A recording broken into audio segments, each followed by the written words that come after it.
Now, Storm Tracker 12 weather with meteorologist Sarah Kress. Taking a look out around the region, still dealing with those lower level clouds into areas in our west side valleys, being a little bit stubborn today, and that's going to keep our high temperatures a little bit cooler. We'll touch on that in just a second, but heading back to current visibility, still about a quarter of a mile as we head toward Medford, and as we're making our way towards Grants Pass, still also seeing some impact to our visibility. We'll see improvements as we're heading into those afternoon hours, but again, it's going to keep those temperatures a bit cooler today. But taking a look out at radar, very light rain as we're heading over towards the coast. Not going to be amounting to much if it does reach the ground, but a lot of it is staying up into the atmosphere. But let's take a closer look at what we're expecting right now for our temperatures. 41 into Klamath Falls, 49 into Montague, 42 into Medford, and making our way over towards the coast. Definitely the place to be if you want some warmer temperatures today. 57 into Brookings. Now for our high temperatures, we're going to see our temperatures into the 50s as we're making our way over into our west side valleys. Possibly a little bit lower due to those low levels clouds taking their time to break out. But east of the Cascades, highs into the 40s, and making our way over to the coast is 62 for your high today into Brookings.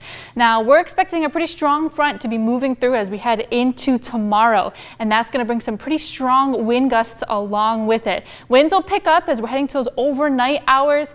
By the time we're into the thick of the nighttime, we're going to see those wind gusts really pick up along the Rogue Valley and down into the Shasta Valley as well. A little bit later into the night, in the early morning as we head over east of the Cascades.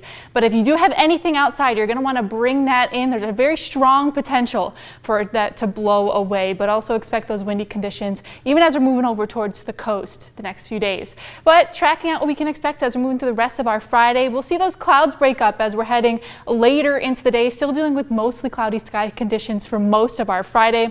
And then as we're heading into Saturday morning, very early on, we'll see that rain begin to push through as that front pushes in, and then we'll expect a very rainy morning for the region. If you take a look at that snow levels are starting out a bit higher, but will drop to about 5,000 feet as we're seeing those showers dip through the rest of the day, not amounting to much. So we're only going to see maybe some impacts to our travel along the higher passes, but it's going to maintain those levels above 4,500 feet, possibly some slick conditions. Now as we do head into Sunday, we're tracking another system, but we'll go into a bit more details coming up in our future forecast. Let's go ahead and take a look at our 7-day forecast. Windy and rainy for the coast over the weekend and into the start of our week.